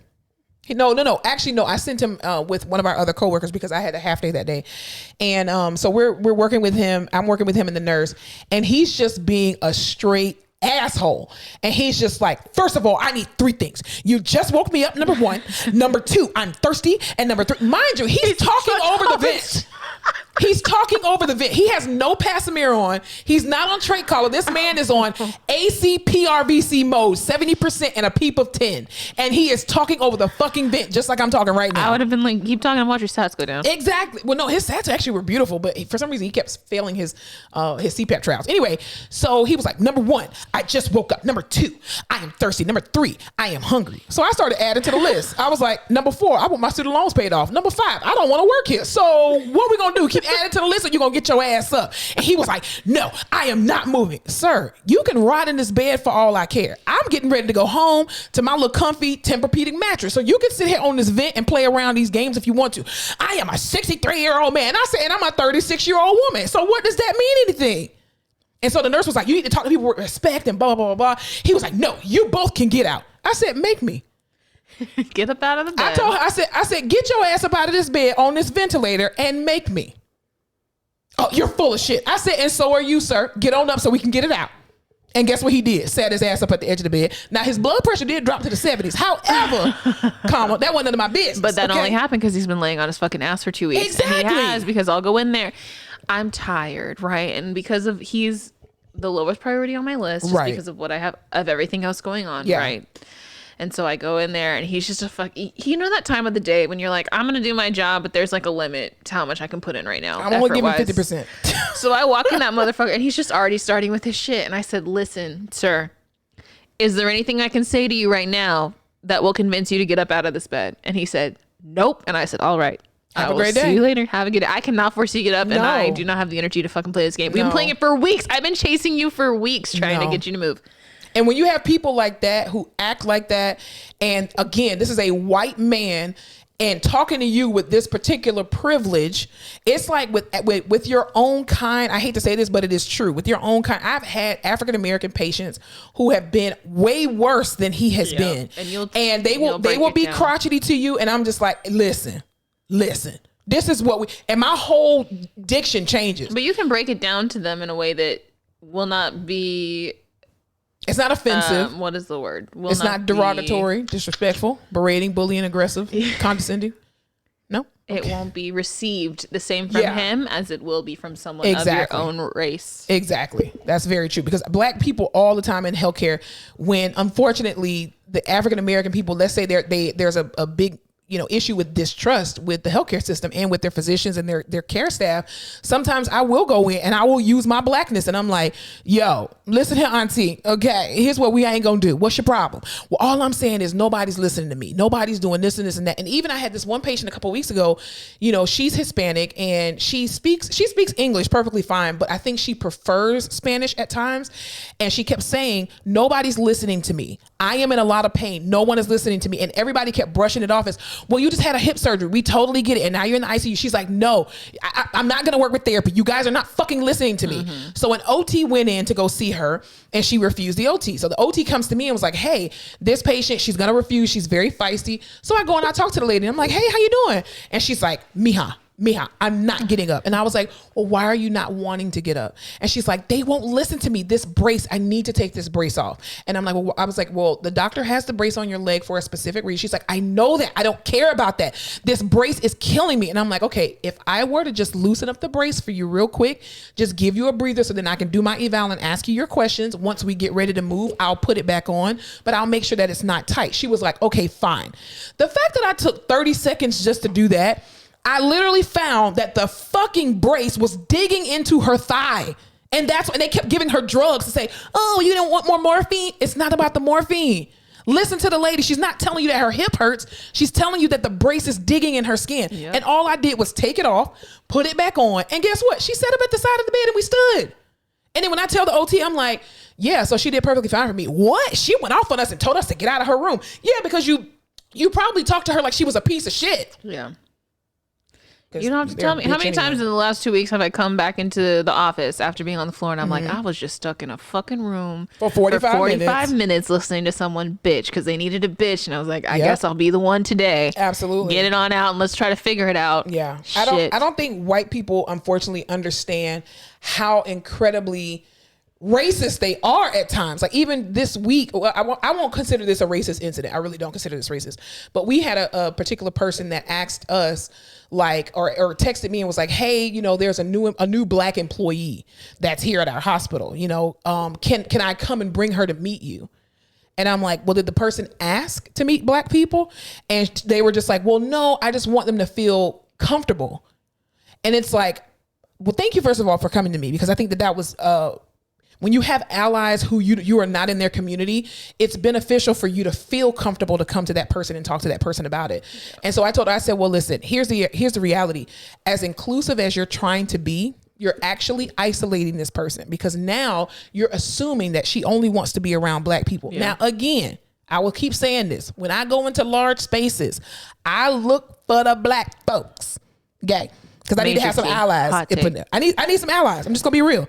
If I walk into a church, I remember I went to what's the church here? Cornerstone. Not the what's his name? What's the pastor? Pastor Hagee. Yeah, John Hagee. Hagee. Listen, I went to his church. For the Lord. I went to John Hagee's church when I first moved to San Antonio because it was right up the street from my house because I lived in Stone Oak at the time. And did he yell at you? I walked to his church and I saw one black usher. And I was like, nah, dog, not for me. Y'all about to eat my ass up. Hell no. And I walked the fuck out of that church. You didn't get to hear him yell at you then? Well, I mean, I have been watching him for years because my grandmother always watched him, but I like his son more than I like him. Yeah. But yeah, he's too political and he's a Trump supporter. So no, I don't fuck with John Hagee. No. Here's my thing about race in the workplace. Yeah. I feel like a lot of people get weird about racial topics, and that's part of the problem. Yeah. Right? And then someone comes to you like this coworker did. So it is now your responsibility to be like, I'm not going to take this and blow it out of proportion. I'm going to actually address this with you because that's how things get perpetuated.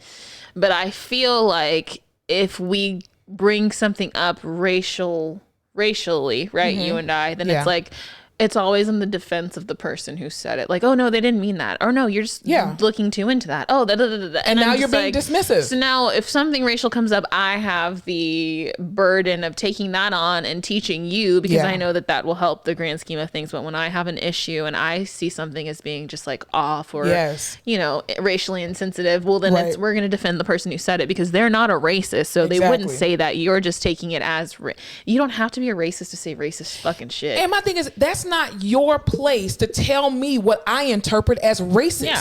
Also, you are not a fucking person of color. Don't ask me to be the fucking black voice for the office. And when I voice something, you discredit and dismiss me. Because if you don't do that to the white counterparts, don't do that to the blacks. And I think for this one particular person, they really had good intentions. And again, I was glad that they came to me at least because I was able to help steer them. Because had that person just brought that girl over there to meet me, I would have called her ass out in front of everybody and I would have embarrassed her.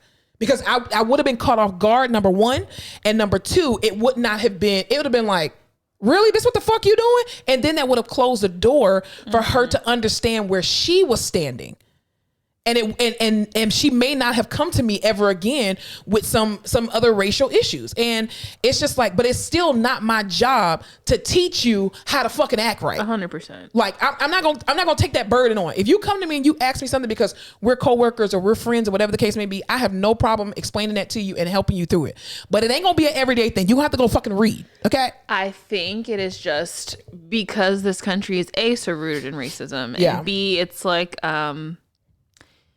I wouldn't understand if I walked in right now to a Fortune 500 company, the fucking like innuendos of the culture, the little microaggressions about this team does this and these kinds of people do this and this job means this and we make fun of these people because they don't do. I wouldn't fucking get that. It would take me a while to understand being there in it, right? Right. Why people don't fucking get it. They don't. Why when you say my hair is fucking whatever that it pisses me off, or your why hair is you so say frizzy. like things like that they don't fucking understand. And I think in the last like 10-15 years with all the Black Lives Matter movement and all these things coming, they're just like, this racism just came from fucking nowhere and everyone's so sensitive now. And it's just no, it's years of microaggressions and just fucking blatant racism, and now it's blowing up. And it's very hard when you have all this history and these stories, right? And you feel away. So people get triggered now, and it's very hard to have the emotional intelligence to say like, listen, what you said hit a nerve with me because of years of A, B, and C, and it's inappropriate, and you might have not known what you were doing, but there's all this context that you don't understand, and it triggered me.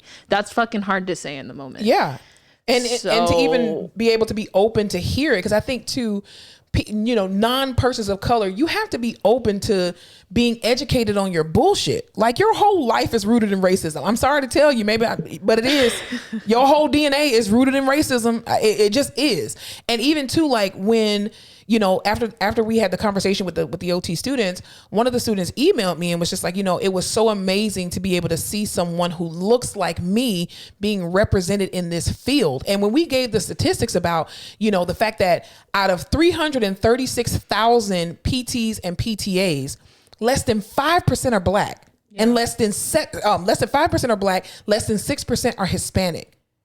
That's insane. Where is the fucking representation? Yeah. Even on the OT side, the fact that OT, only less than 3.1% of OTs are black. Yep. And I mean, we see that on a daily basis in corporate America. This is why inclusion and diversity is so important.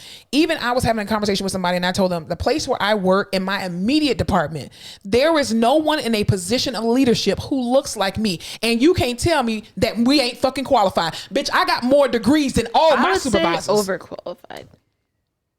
How many degrees do my supervisors have compared to mine? Period. Poop. Thank you. None of y'all got leadership degrees or business degrees. Let's be clear. And I'm walking real heavy. Yeah, and I think there's this idea of, quote, black excellence, and we have to be, these fucking, you have to work harder to be half as good, all that bullshit, right?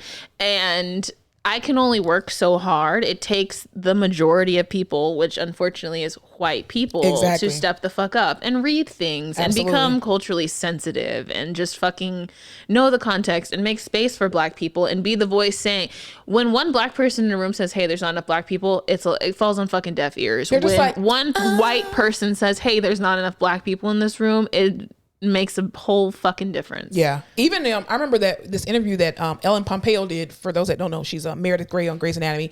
She did this interview with it was her, Gabrielle Union. There was an Asian actress and a Hispanic actress. Oh, an actress. And shut up. And she was basically saying, she was just like, the fact that there's not enough diversity here even in this conversation. She was like, the fact that I'm sitting here and the producers, the PAs, all these people are sitting here and there's not enough diversity here. And Gabrielle Union was like, preach it, ally. Because I've been saying that for years. But when Ellen Pompeo says it's very different. It's very different. And it reaches a multitude. This woman who is married to a black man, has black children. When she says it, she's coming from a different place of a different experience. Mm-hmm. And I think that's part of the problem. Even too, I was reading this article about this Tulane University. I think she's a the medical residency program director. She literally is suing Tulane University because they took her job from her 5 months after they gave it to her, saying, oh, we don't think that white students would really want to come here because you're representative of our program. That's, I'm saying that with quotations. But yeah, I was just like, that makes no freaking sense. And the fact that you would sit here and say that, I have it now, that basically she was told that she would deter white students as the program director. I'm sorry.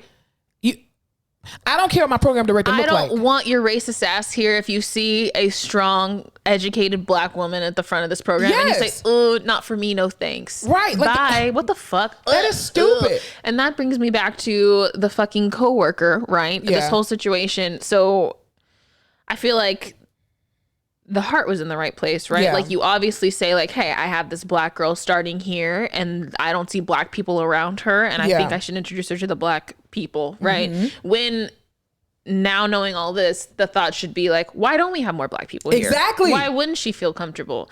Let me try to make an active choice to hire more people of color, to introduce more people of color into these roles, to move things around, to make it more known that I don't think we are more diverse. Diversity, let me just say this. Diversity is not hiring one black and one Hispanic. That's not fucking diversity. That's a fucking quota. That's a quota, and you getting some money for having this fucking person. They're not even a quota. They're a fucking token. Let's be clear. One black, one Asian, one Native American, one Indian, one Asian. That is not fucking diversity. I remember I said this to a senior leader, and I said, there is nobody in senior leadership that looks like me. You know what this lady said? Oh, well, yeah, there's so-and-so and so-and-so. Ma'am, you listed one black person who's not even black. We're not putting a quote on blackness. I was just like, I just think caucasity. I think that their immediate, like, this quote unquote wokeness, right, is like, oh, I can directly fix this. I have this thought. Oh, this person would be more comfortable with people that looked like them. Okay, right.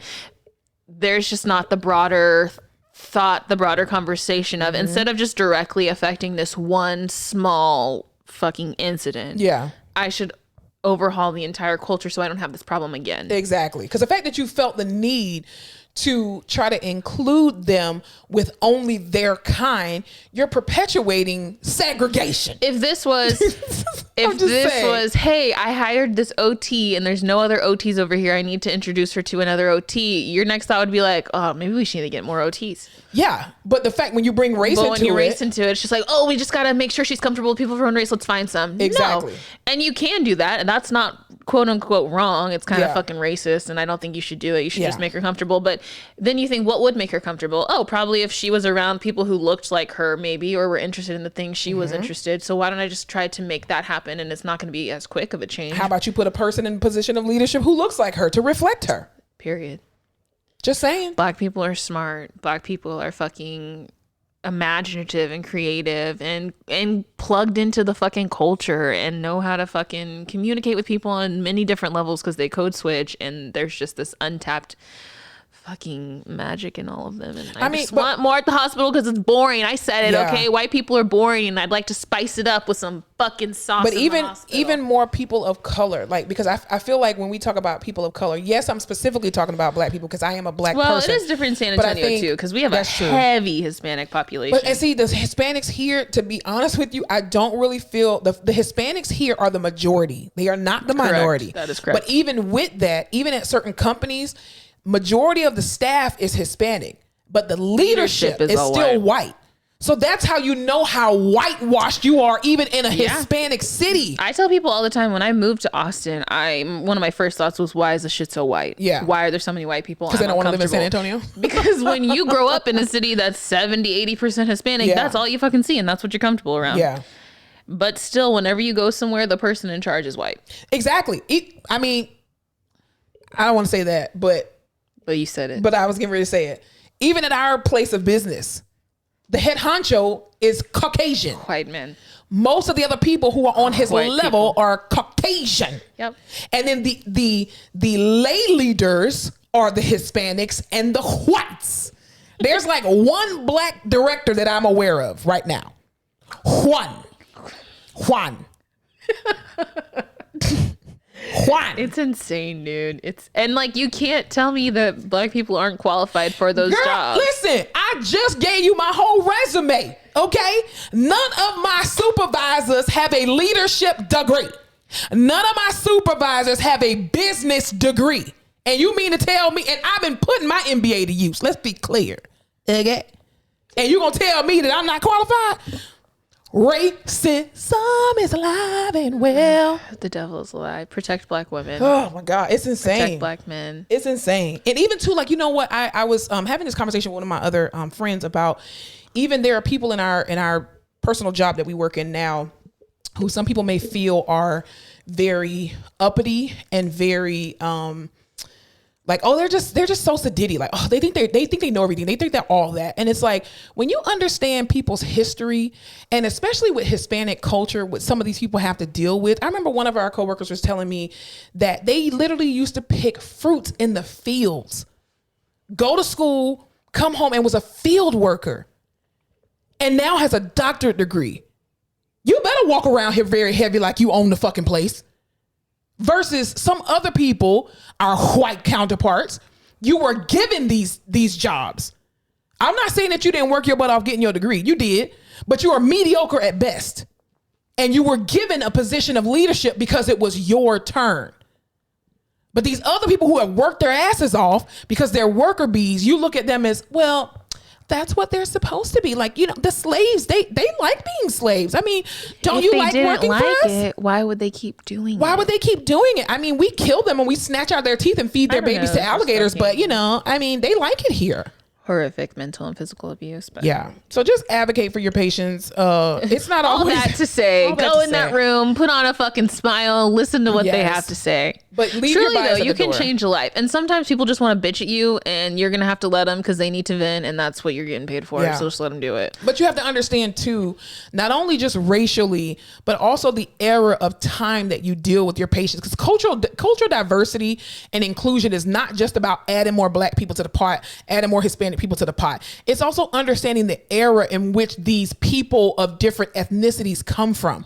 When you're talking to black people who come from the baby boomer era, again, autonomy was not celebrated. You did what the doctors told you what the hell to do, and that's it. So understand that if they tell you no for a reason, they're not coming at you and telling you personally no. That's an open door for you to say, well, what are you having reservations about? Just asking that question across the board will help you understand people culturally so much more. Even I remember I worked in labor and delivery when I was in Tallahassee, and when I was going to FAMU, I worked in postpartum. And I know that in postpartum areas, Asian people, they do not keep their AC low. You walk in there and it's a fucking sauna. And instead of complaining, oh my God, it's so hot in here, why don't you ask the people, hey, can I ask you a question?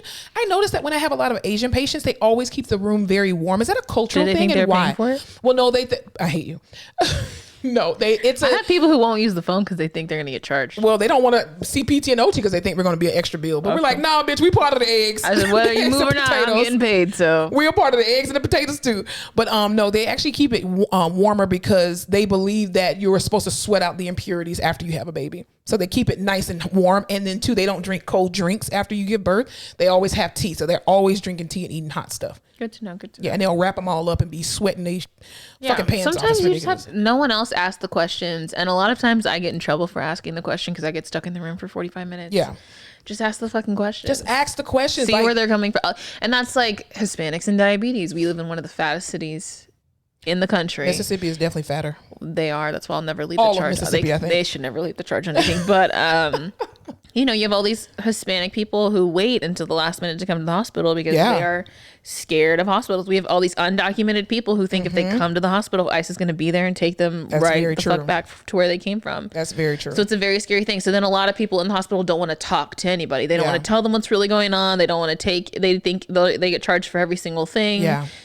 It's a very vulnerable situation to be in, a very scary situation to be in. That's why they never go to the hospital. And then by the time they get there, because they don't, they avoid healthcare at all costs. It's horrible. They're doing really bad. Yeah. And this is why they bring a lot of family members too. Like even we were talking about how Hispanics, well, I think all people of color, honestly, when they come to the hospital, they come in droves. They mob up because it's like, they want to make sure that their person is protected, and just them by themselves with their little medical knowledge is like, okay, if 15 of us are here, all 15 of us can maybe come up with something that we heard or went through or whatever. Like, let's call our fucking nephew who's in college and wants to be a doctor. Let's call this person who works, Exactly. You can't get annoyed. As annoying as it can be sometimes having 8 people in the room and they're all asking questions and you don't really know because you're trying to get in, get out. But even if I've even had situations where even if a patient is on the phone, they're like, wait, okay, you're here to do what? And I'm like, physical therapy. And they're like, okay, let me call my daughter real quick. She's a PA or she's whatever. The fact that you feel the need to call someone already lets me know that that this person distrusts the system, not me. I mean, even if you want to have your person on speakerphone, I will take the phone and I'm like, hey, let me just this is the information I'm going to get from them. You can stay on speakerphone. I'm perfectly fine with that. You can FaceTime. I don't care because I don't have anything to hide. Right. And then even too, if I'm in the middle of doing something like, hey, I'm gonna just put the phone down and I'm gonna call you and give you a brief synopsis of what happened and what my evaluation was, what my recommendation was.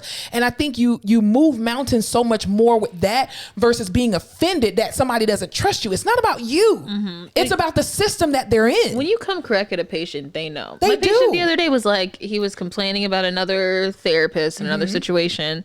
And when I walked in, he starts just fucking unloading on me. We'll call it venting. It was rough. But he was like, and I know I'll work with you. You have a different vibe altogether. And I like it. And I was like, thank you, sir. I do have a good vibe. It's because they give you compliments. That's the only reason all you have to do is compliment me in the hospital and I'm good. But I was like, sir, you can bitch at me all you want because I'm getting paid right now on this clock to sit here and talk to you. Pretty much. So how mad can I be?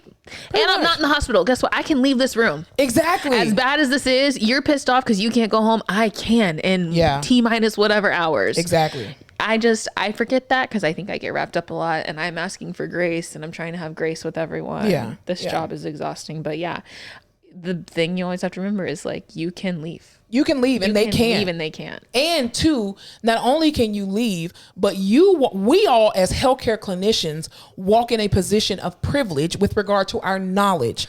We understand how this process works. Everyone advocate for health. literacy. Yes, we understand how admissions work. We understand how multidisciplinary approach works. We understand all of that stuff. So in our brains, when patients have questions, we're just like, oh my God, it's going to be painful. You just had surgery. Yeah. Suck it the fuck up.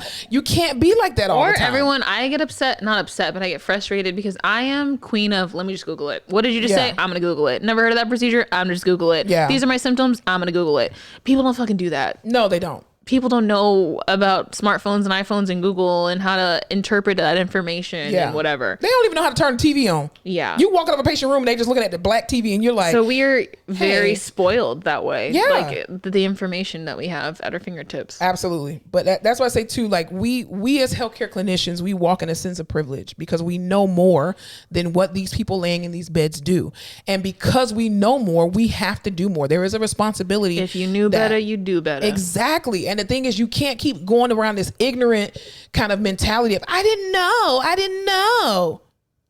Did you ask anybody? Did you fucking Google it? You can Google everything else, but you don't Google I'm team how to not be a racist piece of shit in the team workplace. bedside manner, team inclusivity. Thank you. And again, inclusivity and diversity is not having one representative of a group. It's seeing a problem and making space for that problem and the problem solution. Policies and procedures. Put it in, implement it. PMPs, not for what you think. I hate you. I hate you. So yes, just be very conscious. Just like wanted to leave that on a lighthearted note. You're so silly. You're so silly. So yeah, make sure that you leave your bias at the door. Don't assume shit. I don't care if you had 30,000 experiences with one group of people. You're gonna run into one person who's gonna be completely the opposite of what your experience was with them. So just stop being fucking racist. Just be a nice person. Yes, have some morals and values. ELE. Everybody love everybody. What? EL. You never heard that? ELE? E. L-E. Oh, everybody. Everybody love everybody. That's not an approved abbreviation. You made that shit up. I'm not documenting. Okay, thanks. Like, it just have to be I'm just saying, approved. the kids on TikTok don't say that, do they? No, it's from Dodgeball, the movie. Oh my gosh. God damn you, Bernice. You always pulling out quotes that I don't know that are movies that I've I never was seen raised before. by television, so I was too, and just not by cable. I didn't have cable either. Not for a while. Well, there were more channels when poor. you were born. There probably were. Yeah, we just I had color like, TV. We had PBS. I had color TV as well, except word? for Andy Griffin. And, In the 50s, they had color? Shut up. Yes, they do. You got to imagine it.